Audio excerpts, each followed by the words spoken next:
Hi everyone, welcome to the Channel of Hope. I currently coach high school track and field and cross country at a school where it's actually two schools in one building. So the students themselves will attend class on the east side or the west side, doesn't really matter. It's all interconnected, but with regard to these sports teams, those are all separate. So you've got the East program and then the West program for all the different sports. Over the years, the enrollment for both schools has been dropping, and as well the participation in sports has declined. So they are talking about merging and making it one school, and as such, all the sporting teams they will just be combined and it'll be one program. Another thing that is currently happening in my area, we have uh, four different Catholic parishes, and they're all separate entities.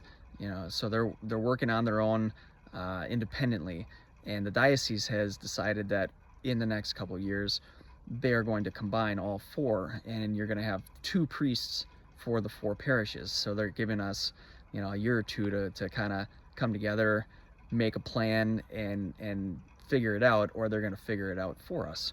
So when you have two examples like this, where you're trying to bring two different programs together for school, or in the other case, four different churches together, you're going to have a lot of different personalities, a lot of different opinions on how to achieve whatever goal it is, or just how to structure things and how to go about the day to day.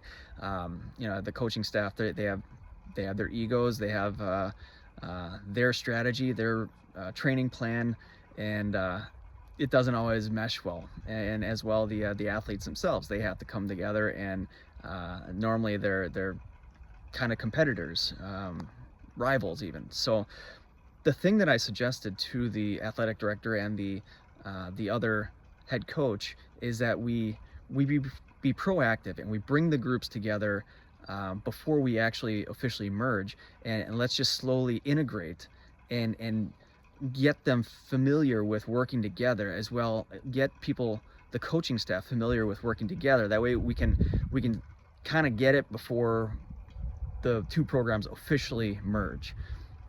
Also with the churches, my suggestion to the accountant to one of the parishes is that you do the same thing. You integrate, you find that common denominator, that common goal that we all share, which is, in both cases, the ultimate goal is to maintain enrollment and to prop the kids up and give them the best opportunity possible. So translate that into your own life. How can you solve a problem, and how can you fix a certain situation? And again, I'm just using two examples. If you're looking at like the political parties are so oftentimes polar opposite. You got to find that common denominator. What is the common ground? What are we all striving to achieve? And there's a lot of different subjects that you could be working with. But if you're talking about the education system or something along those lines, then okay, what is the ultimate goal?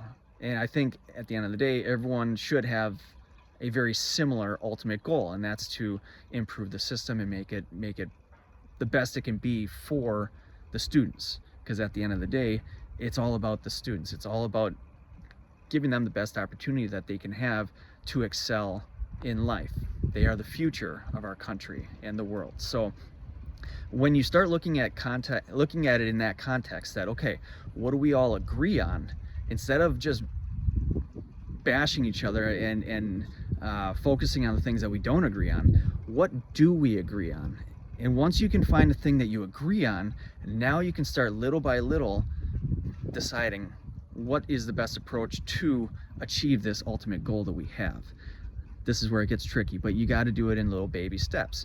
If you do anything too drastic or too polar opposite to what another person wants, then you're probably not going to get the result that you want, because for one thing, people aren't going to be on board. And if people are not on board, then oftentimes plans will fail. So you got to, it's like the circle of success. You have to set a plan, a goal in mind. You need to create a plan based off of that specific goal, and then you need to execute the plan. You need to assess the results of the plan Did it work well? Did it not work well? Can we keep some of it and change this or that? And then you need to create new goals. And maybe it's, okay, this worked great. How can we make it even better? Or how can we step it up a notch? So then you go through that cycle again, and that's the circle of success. You just keep going around and around, around, and hopefully things continue to improve. If things don't improve, well, okay, was there anything that we can take away from that? What is the lesson, and can we improve upon it? And then we create a new goal, create a plan based on that goal, you execute, and then you reassess the results, and then you go through it again. It's very similar to that adversity action plan that I had spoken about once before in a video, and that's simply to you need to assess the situation, you need to accept where you are, you need to adjust your plan as needed and adapt a new plan, and then you advance forward with positive purpose. So these are just little things, little examples I'm giving, but at the end of the day, we all have to work together, and we're not all going to agree. We're coming at it from different angles, and we've got different opinions on things, and that is perfectly okay. That's why we just need to find that common ground, that common denominator. What are we trying to achieve? And at the end of the day, we all just want to live a good, happy life, and we want to see other people succeed. We want to succeed, and that's pretty much it. So I hope this message was helpful. God bless all of you, and let's change the world together. Thank you. Bye-bye.